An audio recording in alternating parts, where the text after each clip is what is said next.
Hey, fellow pastors, McKay here. And I know that a lot of you are getting started on your messages today, Monday, maybe tomorrow, hopefully not on Friday. But I want you to know that starting with commentaries is a really bad idea. And yes, I know we all do it. I did too. But if you start with commentaries, you outsource the discovery process and you miss the joy that comes from digging into the text yourself. And over time, you'll doubt your own ability to do exegesis and keep looking to someone else for insights in the text rather than developing your own from the text. Instead of a fresh meal, you'll serve leftovers, and your people probably can taste the difference. But this does not mean commentaries have no place. No, they do have a place, absolutely. But it's at the end of your study or for theological confirmation, not at the beginning of your study for direction. And yet the most painful part of outsourcing our exegesis to commentaries is that sermon prep is no longer a means of grace for your own soul. That is what sermon prep should be for you. It should be an opportunity to feed yourself on the riches of God's grace in Jesus. And I think that might be why, for many of us, sermon prep feels a lot more like a job that we have to do rather than a calling that we get to do.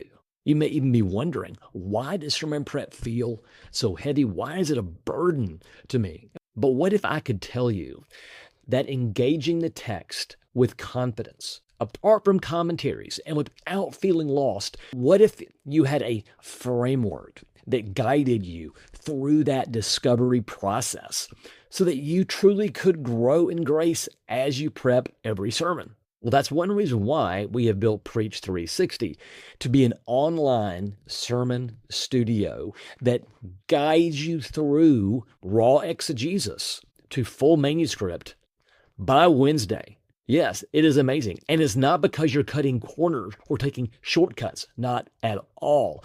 It's because now you have exegetical focus for your sermon prep.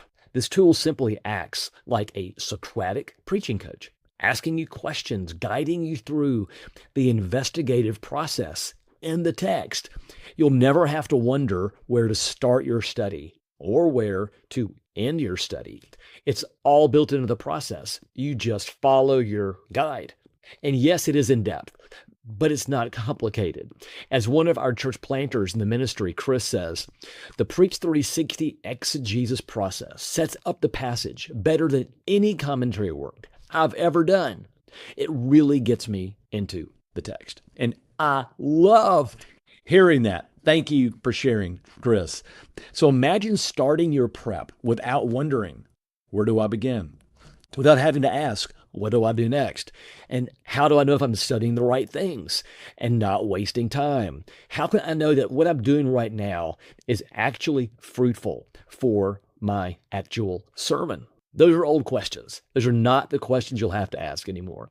Instead, you'll have a clear path from the truth to the heart to the cross to new life in the Spirit. Because we follow the fourfold gospel pattern of creation, fall, redemption, restoration. We call it principle, problem, gospel response in the PPGR preaching system. And all of this is built upon this system. Maybe one of the best things is not only will you have an expository, exegetical guide to work through, but it won't take you all week. It is really an efficient process because it drills down into your text with very specific questions to ask. And you don't have to take a multi-hour video course or read a 400-page book on hermeneutics.